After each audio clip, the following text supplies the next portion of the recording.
मेरा सवाल आपसे सादा सा ये है जी कि इमाम महदी यहाँ पर मौजूद हैं, हाजिर नाजिर हैं, बिल्कुल, हमारा उन पर ईमान है, तो इतने मुसलमानों की लाशें बिखर रही हैं, वो क्यों नहीं बचाने आ रहे? इमाम अली होते तो क्या नहीं बचाते? बस ये बता दें, इमाम अली होते तो बचाते। इमाम अली हो, इमाम महदी हो, जो भी हो, वो मुंतजिर होते हैं हुक्म इलाहिया के। हाँ, अल्लाह के हुक्म के तहत। सही है। अल्लाह अगर हुक्म तो अल्लाह का हुक्म ये है कि तमाम मोमिनीन मुसलमान मरते रहे, अल्लाह का हुक्म उनको ये है? बिल्कुल नहीं। हाँ, तो फिर यही हुक्म होगा कि आप निकले।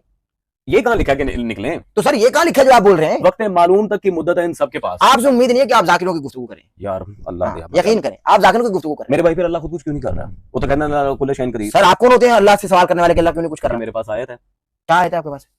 पहली आयत, इन्ना अल्लाह अला कुल्ली शैइन कदीर, हर शय पे कादिर है। इन्नल्लाह अला कुल्ली शैइन। उदऊनी अस्तजिब लकुम, मुझे पुकारो मैं तो तुम्हारी पुकार सुनता हूं। हाँ। बस ही डूइंग। और ये आम मुसलमान हाँ, तो अल्लाह सुनते हैं। हाँ, इसमें क्या चक्कर? नहीं, दलील क्या दे रहे हैं आप?